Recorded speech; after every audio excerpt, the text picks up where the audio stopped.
Эртээ урдын цагт нэгэн ядуу их гурван хүүгийнхээ хамт амьдран суудаг байжээ. Эх нь өөрийн гэгээнээс үдшийн бүрий болтол гэр орныхоо ажлаа амжуулан хүүхдүүдэд унд хоолын бэлтгэн өгч цасан дунд хаяж өргсөн гутал хувцсыг нь цуглуулж уран хайц хоорхойг ноёж бориу бүс хийлгүй сүдэгдэг юмсанж харин хүүхдүүд нь өглөөнөөс үдшийн бүрий болтол цасан дээр эрхэлж наадан тоглодог байж.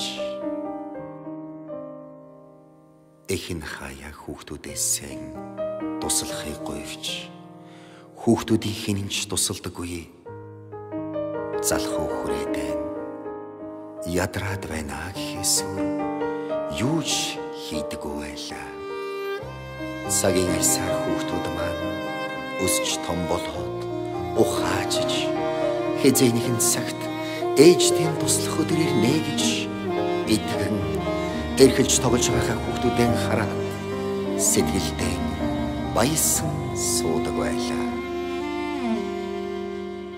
Эх нэг удаа ихэд хүн дээр өвдөж гин ядарч туйлдсан хөөрхийг гэрээсэж гарч чадхаан болж толгоогооч өндөлгөх тэнхлэггүй болж өлсөж санхын туйл болсон ч хүүхдүүд нь өрөвдөж юр ээжийг хайрлсангүй.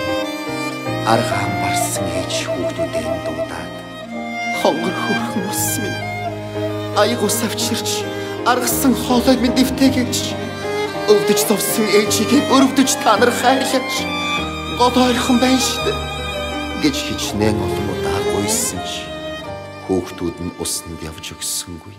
Өвчнөд нэрвэгдсэн ээжийг өл хоосон орхиод сасан дээр гулгаж тоглохоор яваад өгч.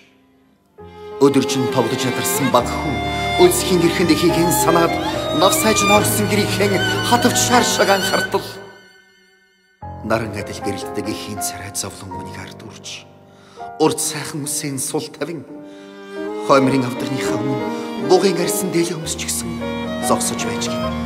Хүүг харсаар байтал ээжийнхэн дээл өдөр бүрхэгдэн шувуун сүл далавч хурган тэр даруй их нь шувуу болж ховраад гэрийнхэн тоноор сүр сархийн исэн гарлаа. Ахнараа ээж шувуу болоод исчихлээ. Ээжээ ус авчирлаа штэ гэж хичнээн дуудсан ч нэгэнд хожимджээ.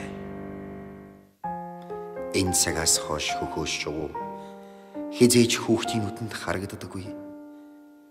Өөр төмөр цасч өндөг дарж ангаах хавсагдаггүй. Бусдын өрөнд өндөгөн үлдээдэг болсон гинлээ.